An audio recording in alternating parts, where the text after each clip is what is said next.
not been to Minnesota in probably 20 years. Bring gas.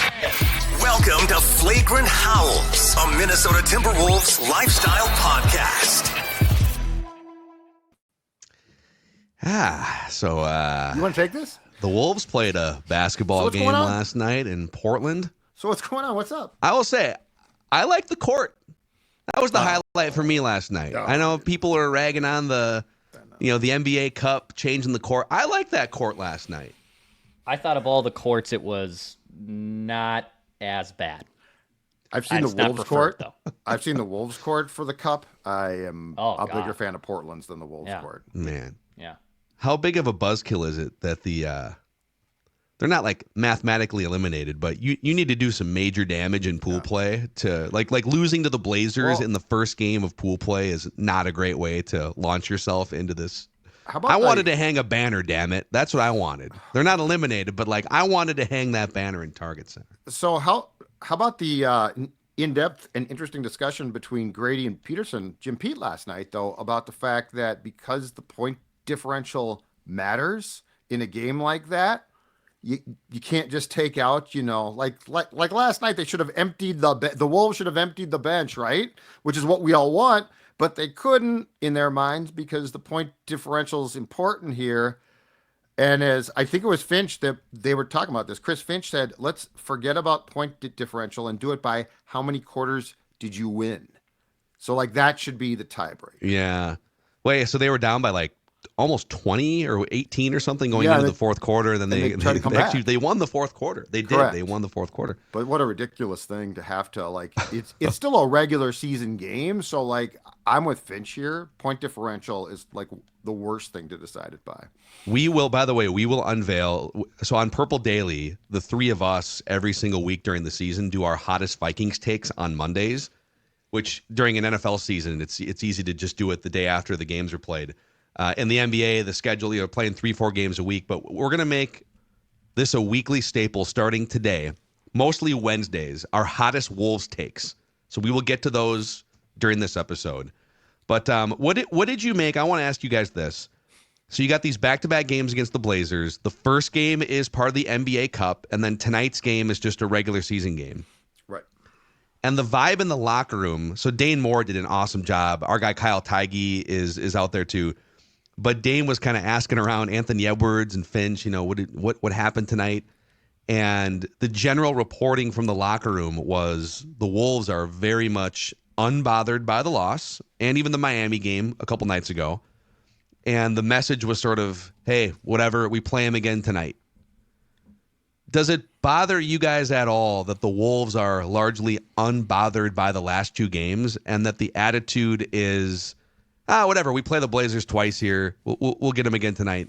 Even though last night's game actually, unless they don't care about the in-season NBA Cup. Right. If you're going to split these, last night would have been the one to get and then mail it in tonight if you're going to mail one of these two games in. And last week, you just beat the Blazers by 25 points? And it was the Blazers. It was bad. On Sunday lost to Memphis without Ja by 45 points. So you should just be able to beat them or at least stay close, and they got done last night. You know what? It would bother me more if I thought that was probably an accurate reflection of internally how they felt. I felt in reading the story today in the Star Tribune by Chris Hine about the same thing with the comments that were okay, yeah, we lost, but we play again tomorrow. I feel like that's at this point in time, because you're so early in the season, and Nas talked about this, I feel like that is a very okay public approach. Do I think that they took it who cares privately? I don't know that, and I don't want to make that assumption. But this is supposed to be, and I think it still is going to be a good team. They're 11 games in to the season? They're 6 and 5. 6 and 5, right? And I feel like if you publicly go off the rails right now, this is unacceptable, that to me feeds the panic. And I don't want to feed the panic. You're 6 and 5. And the other thing too is last night, I can't believe I'm the one. I feel like I'm the one that's most grounded on this. You are very grounded. Ordinarily, I'm very upset about these things, but they made a big trade so far it's not gelling completely, but did we really think it was going to gel immediately? Last night's an embarrassing loss. I mean, the Heat losses we talked about after Sunday was really largely on Chris Finch and his decisions. Do I think that Chris Finch is going to screw the pooch continually on in-game decisions and cost himself games? No. So I see the losses as being a little bit different. I am not greatly bothered, in part because I will continue to say, unless we get 30 games in and things are just going terribly, I will continue to stand by. I think this team's going to be fine. A few things did really bother me. My hottest take when we get to that part of the show here will reflect my lack of panic. So I will save that for later in the show here. But big picture, not panicking. Last night, there was a few things that really did bother me. Sure. I think number one, we've just seen less urgency defensively.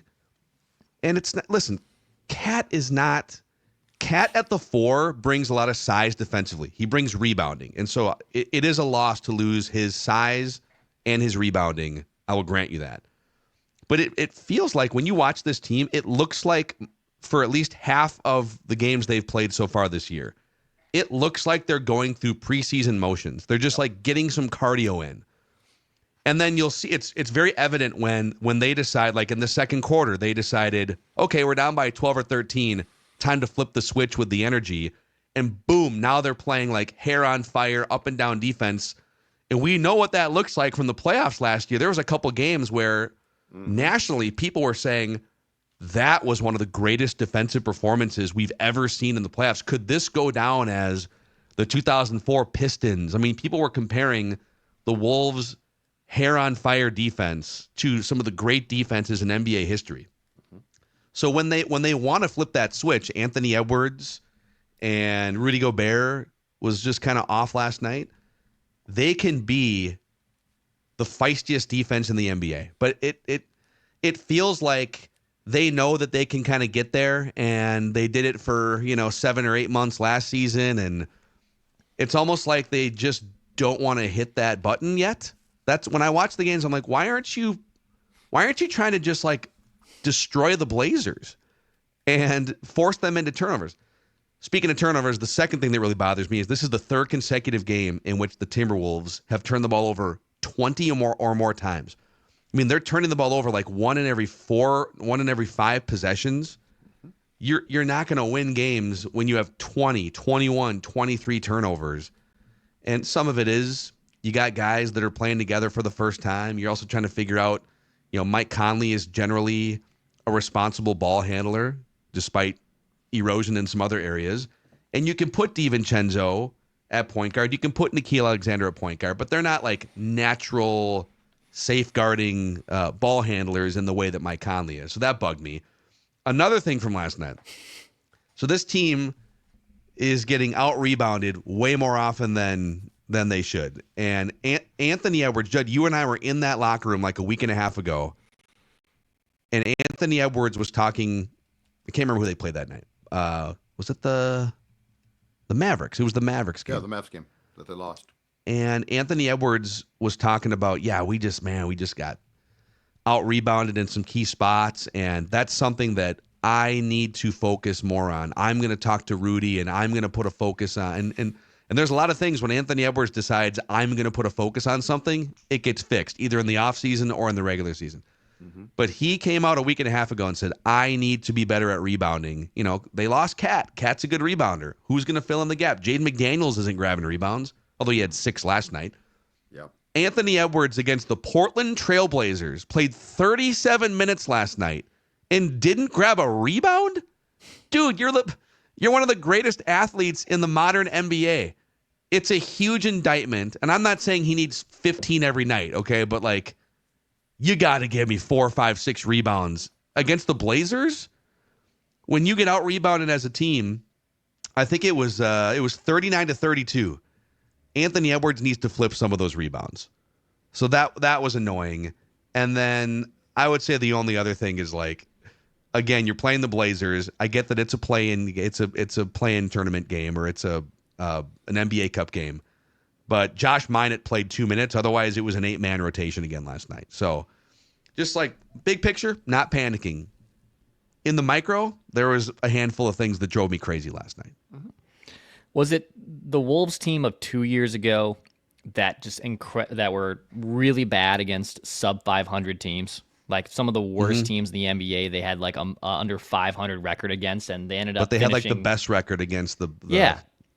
They won 42 games that year, and if that you flip 5 more of those games, then you have 48 wins. Like I think the disturbing trend just for me early on, and I tend to side with both you guys.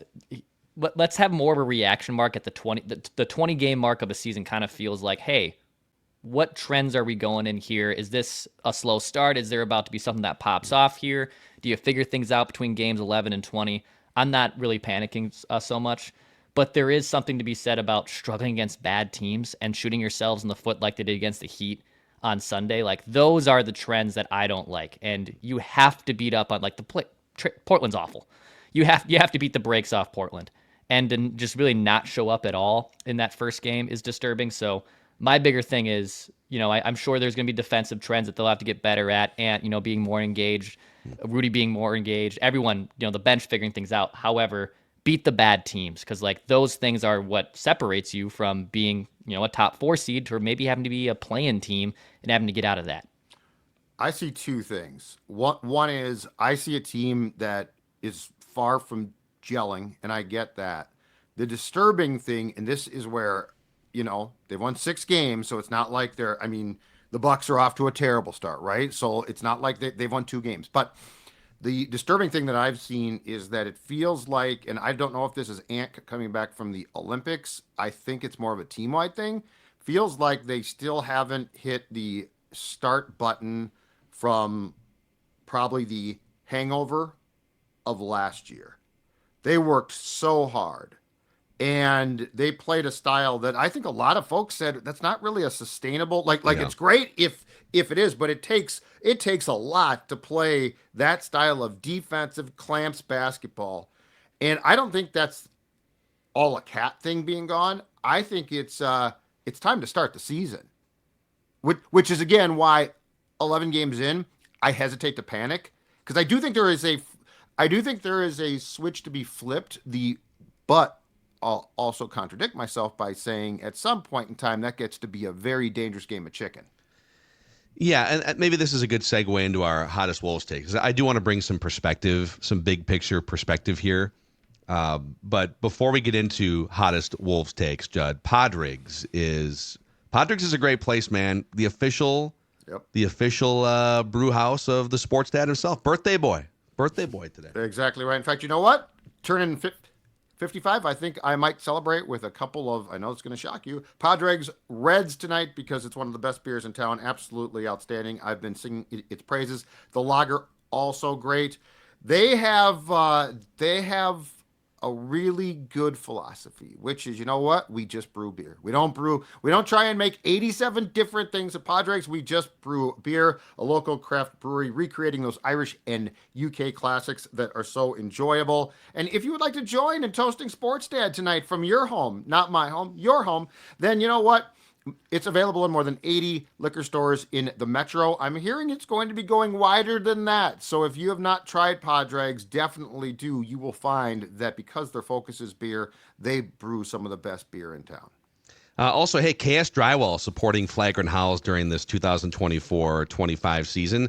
KS Drywall provides full drywall, plaster, popcorn, ceiling texture removal, repair, and interior painting services. So whatever you need. If you need just a small project or a small emergency repair, painting, drywall, whatever, or if it's a new construction, a bigger project, get a hold of KS Drywall, ksdrywall.com to schedule a free estimate. Their crew is professional, courteous, and clean, quality craftsmanship and communication all throughout the duration of the project. No job is too big or too small for KS Drywall, ksdrywall.com, again, to schedule a free estimate. A reminder, too, that we are giving away, for your basketball viewing pleasure, a 75-inch Roku Pro Series 4K TV on the Score North app.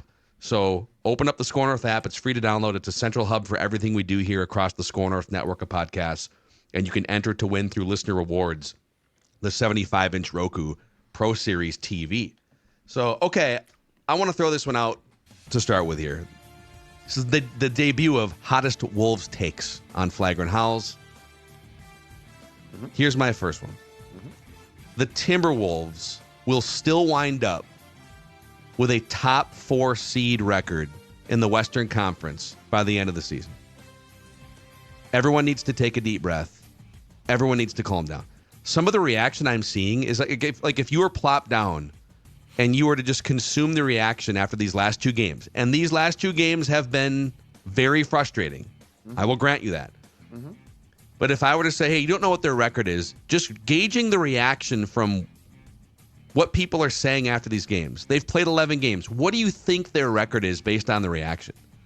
I would think they're like 3-8 or 2-9 or something disastrous. Yes. They're 6-5. They're not playing well. They have not fully gelled. We've seen some flashes, and they are still a game above 500. Yep. The Knicks, by the way, dealing with a complete upheaval of their roster, are figuring this thing out. They were 4-5 going into last night. They beat the Sixers in part because Embiid is coming back and trying to figure out, what his body is like after some time off. So the Knicks are 5-5. Yep. Dude, the Bucks have 2 Hall of Famers. They won, was it last night or 2 nights ago, to get to 3-8. They were 2-8 to start the season. The Mavericks went to the NBA Finals. They're 5-6. So there's a bunch of teams right now. And let me give you a history lesson here, okay? And I say this lovingly. I'm going to sound like an old man here. I'm going to take sports dad's role right now. I'm still in my 30s here, okay? And I'm going to sound like the old man. Go for it. But I think there's a lot of listeners and viewers of Flagrant Howls and a lot of Wolves fans that have kind of jumped on the bandwagon because maybe you're in your 20s, your early 30s, and maybe you don't have the historical perspective here. And that's what I want to bring. The 2003-2004 Timberwolves, best regular season Wolves team in history, 58 wins, number 1 seed in the Western Conference. And they made the big moves in the offseason to bring in Sprewell and Cassell. Got to integrate these 2 star players into the rotation. And they played 500 basketball through the first month. It was like 30 days of kind of sloggy, just trying to figure it out, some really bad losses. And then they start gelling in December. They ripped off a bunch of wins, and they go from there. 2 other examples, maybe even more calming examples. The 1999-2000 Wolves team. That's the first 50-win Timberwolves team in franchise history. That team started 7-13. 8 consecutive losses to start the month of December. And by the way, in those 8 losses to start December, they didn't score 100 points in any of them. A little bit of a lower scoring era of the NBA, but that team, that's the first 50-win team in Wolves history. And they were a disaster, out of the playoff picture, 7-13. I think it was the previous season they had made the in-season trade of Stephon Marbury out, Terrell Brandon in. So this is the first full season of Terrell Brandon, right? Yeah. But they go on. What's the math on that? 7-13. They wind up winning. They were 43-19 or whatever it was down the stretch. One of the best teams in the league once they started to click and gel the latter half of December. And I'll give you one more here. Wolves history lesson. The 2002-2003 Timberwolves, the 3rd winningest team in Wolves regular season history, a 51-win team. This is the year that they went, I think, 6 games against that Dynasty Lakers team in the first round. They were 1 and done. And then the next year, they went on to the Western Conference Finals. But this was the 3rd winningest team in Wolves history, 2002-2003.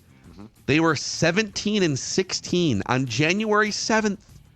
They were a 500 team getting into the midpoint of January, and then they start to gel closer to the All-Star break and rip off a bunch of wins. So they're 6-5. Yeah. It's not, they're not, it's not the Cleveland Cavaliers where you just rattle off 12 straight wins, but you got one of the best players in the world in Anthony Edwards. You still have one of the best defensive players in the world in Rudy Gobert. You got great 3-point shooters. They will figure this thing out. But the reaction is as if they are 3-8 Milwaukee or 2-8 Philadelphia right now. They're above 500 still. You'd like to have these last 2 games back, but Wolves history tells us take a deep breath for at least the first 20 games, maybe even into January before we can start to hover over the actual panic button. Welcome to the world of expectations. Sure, Like that, that's great. you know, It's great. Yeah. Oh, yeah. And the other thing too that we're doing now that I was mocked for doing with hockey for a long time, but because the Wolves are good, we're breaking down individual games. We never did that before because they weren't good. It's no fun to break down individual games. So now we're talking about, and more importantly, not just us, the royal we, Twitter. Twitter's reacting to every Wolves game now. I mean, that used to be a very small cult, right?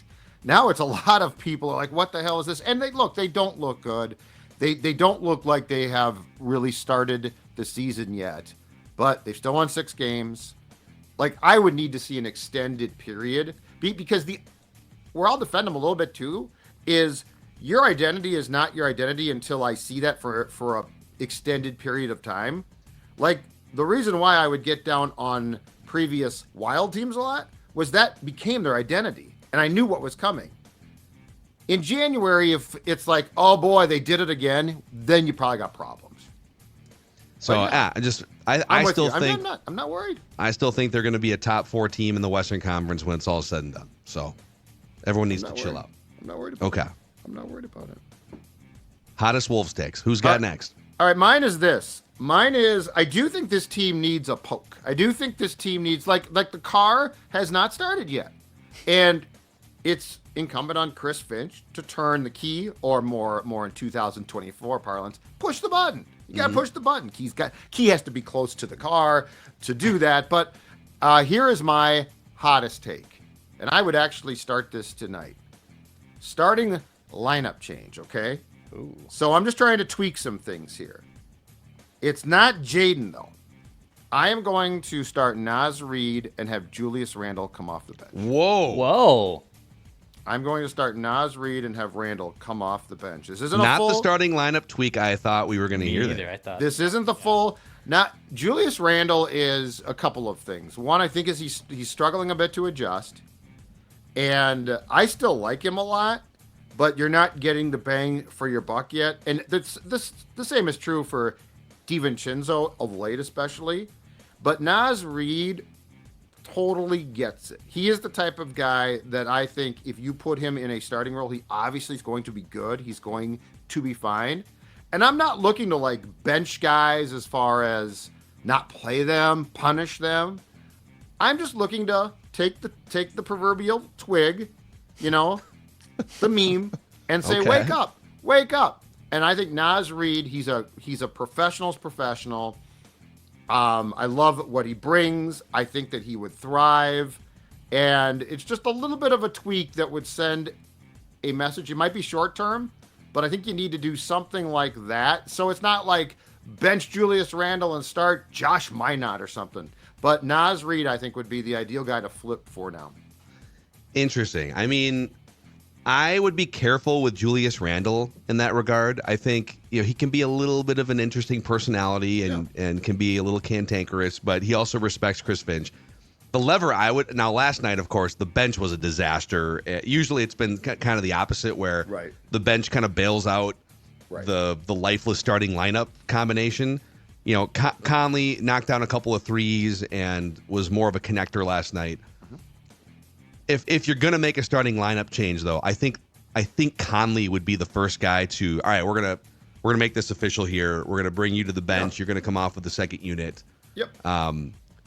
After last night, if you look at the starting lineup as constructed on the season, it's still a minus 3 points per 100 possessions. So they're through 11 games. The starting lineup as constructed is losing ground, and then the rest of the lineups throughout the game have to sort of make up for it.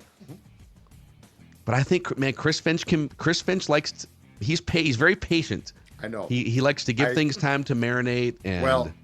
And this is probably not a hot take because it's been discussed before. In my humble opinion, I wouldn't play Conley tonight. Give him a night. It's a back-to-back. I don't like this. I don't think like having him push through this like it's going to be fine is the greatest management of a guy his age who clearly is playing in some pain. Yeah. But that's not a hot take. When it comes to Naz Reid, and he was offensively really good last night. He's trying to find his way defensively still. But, Yep. So far this year, Naz Reid paired with Dante DiVincenzo has been a great just two-man pairing, and Naz Reid paired with Nickeil Alexander-Walker. So I guess I would be careful with Reid. I think you last night was different, but like you want him with DiVincenzo. You want him with for offensive firepower tonight then, and started Naz in place of Julius, and then one of the two that you just talked about, a point guard. I would not move Julius out of the starting lineup, but I would consider moving Conley out of the starting lineup for DiVincenzo or Nickeil. I agree with that. Yeah, I would consider that. I don't think you can just do nothing if this continues to stagnate. So I appreciate your aggressiveness. Well, with your I feel like the Wolves Conley thing though is a move made on just intelligence of situation. I feel like the Julius Naz flip would be at least a wake up call, but it's not like Julius becomes a DNP CD. Well, Julius has been largely really, really good for the Wolves. Right. Like I don't view him as a problem necessarily, but I mean defensively the whole thing is problematic outside of Rudy Gobert is basically carrying defensive water. I'm just trying to poke here. I'm just trying to poke. I'm not trying to kick someone's ass. It's hottest Wolves takes too, so we'll turn the temperature up. That might change by next week. You never know. Okay, Dax, what's your hottest Wolves take? All right. My hottest Wolves take also involves some Naz Reid here, but Naz Reid and Nickeil Alexander-Walker have been the most important players to the Timberwolves this season. That is my hottest Wolves take.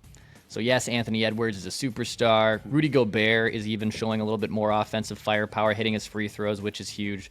But without Naz and Na off the bench, I think things could be really derailed quickly. So right now, I mean, if you just look at gaudy statistics, Naz Reid, who had a huge game yesterday against Portland, even in the loss, effective field goal percentage, nearly 70%. The dude is just on fire, hitting everything at the bottom of the basket, shooting 54% from the floor, 48% from three. Nickeil Alexander-Walker, similar numbers, 51% from the floor, 48% from three, also while only playing about 20 minutes a night. So Naz and Na have obviously given them a nice spark off the bench. But without them, as the Wolves are trying to figure out who's the 9th or 10th guy to really give this team some more length and give them some more minutes, without these two dudes giving them the spark off the bench, I think we are looking at a 3-6 start or just a few less wins on the year. These two guys have been huge for them off the bench. I would like to see an increased role. I don't know if I still agree with Judd that I would still not bench Julius Randle, but there needs to be some type of spark. And I do think Naz and Na are the two that could maybe provide that, because without them, I do think the Wolves are actually off to a very disastrous start. With Naz Reid, and by the way, I love me some advanced analytics. This isn't a perfect measurement, but win shares per 48 minutes, Naz Reid has been the most valuable Timberwolf so far this year.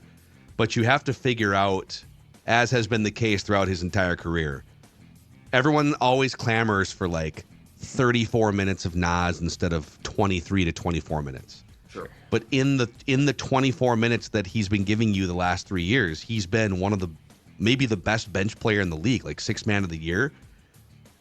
What happens if you expose him for an extra 10 minutes? Does he get stuck out there in some really bad defensive situations, and his value starts to get reduced? The fact that Chris Finch and Tim Connolly, even after the Cat trade, have said, yeah, he's still going to A, come off the bench, and B, play only like 24, 25 minutes a night. He's averaging 24.7 minutes per night. We still, even after Cat's gone, we believe that is the role for him, is interesting.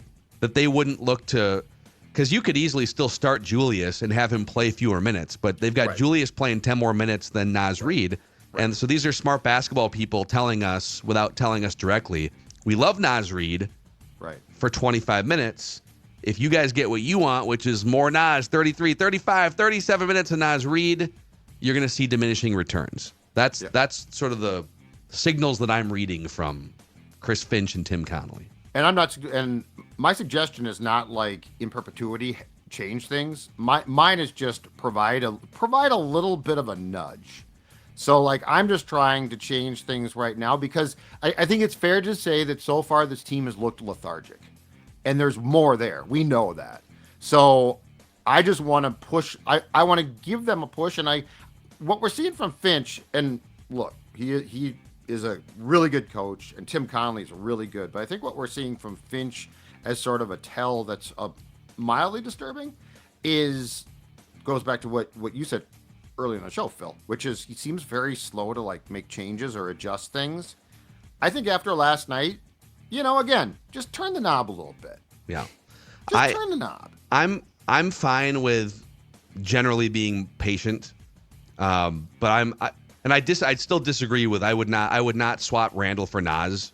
Sure. But at some point you got to pull a lever or two, right? Whether it's like a Dillingham lever or a Terrence Shannon Jr. lever, or I'm still curious, man. He clearly trusts Josh Minott more than some of the other guys, enough to put him in like once in a while. And Josh Minott's a guy that you talk about like last night. Well, you talk about looking like as a team lethargic and looking like you're just kind of checked out. You're kind of you're checked out or whatever. Well, Josh Minott is playing for his NBA life. Like he's playing for he's playing to show you that he can be in the NBA for the next 5 to 10 years. So like you're not going to have that problem with him. You're going to throw him into a game, and at the very least, he's going to be on. His energy is going to be high. He's going to be bouncing around. Yep. Is he effective? Is he efficient? All those things remain to be seen. But I'd give him a shot, man. Second night of a back-to-back. Let's see 12 minutes of Josh Minott. Sure. Let's see some.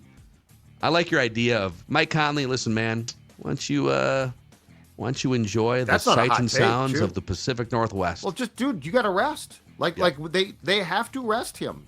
Yeah. So, all right, those are your hottest Wolves takes. By the way, if you are planning on heading to a Timberwolves game, either from out of town or locally, just steps down the street, Element Hotel is very walkable to some of downtown Minneapolis's finest popular bars and restaurants. Bright natural lighting throughout Element Hotel, city views, just a great, nice spot to bring friends, family. Maybe you want to get after it after a Wolves game and you just want a nice place to crash. Element Hotel is a Marriott Bonvoy hotel for your points purposes, right on the light rail. They also offer free breakfast that includes breakfast tacos, avocado toast, sweet potato hash. I mean, come on. Oh, boy. Talk dirty. Element Hotel, just down the street from Target Center and Target Field. Find out more. scorenorth.com/element. scorenorth.com/element. All right. If they lose tonight, do we go from like calm sports dad to full on? If they lose tonight like they did last night, then I think you got some problems to address. I think they wax But Portland, as Declan said, Portland's terrible. Memphis without two key guys beat them by 45 points. Like that was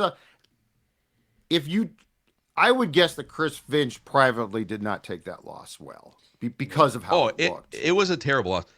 Another thing, too, is Portland is not a great three-point shooting team. They came into last night shooting, I think, below 30% from downtown. Yep. And, of course, last night, and the Wolves gave them a lot of open looks, but, of course, last night, they shoot 18 of 32, 56% from three-point range. But it was everything. It was the turnovers. It was the rebounding. It was allowing them to get a bunch of great looks from three. Energy.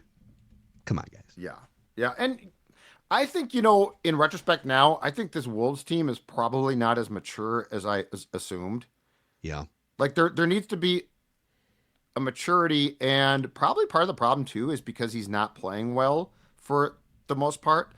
I could see Conley being self-conscious enough not to be able to address it as much if he was playing well and the rest of the team was playing like this.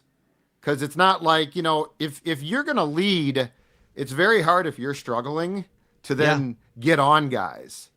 And Mike strikes me as a very, knows exactly what his role is, but he's also self-conscious. So it's probably difficult to go in there and light guys up who can then turn around and say, well, dude, you're not playing well either. So yeah, I feel you on that. It's like he's trying to figure out his own health, his own and state of his game and everything. And now it's like he's got to go over here and get a rebound, dude. Mentor and tutor guys. Yeah. So, all right. If you haven't already, click the subscribe button on the Score North YouTube channel and on the Flagrant Howls Apple and Spotify pages if you could give us a 5-star rating and a positive review.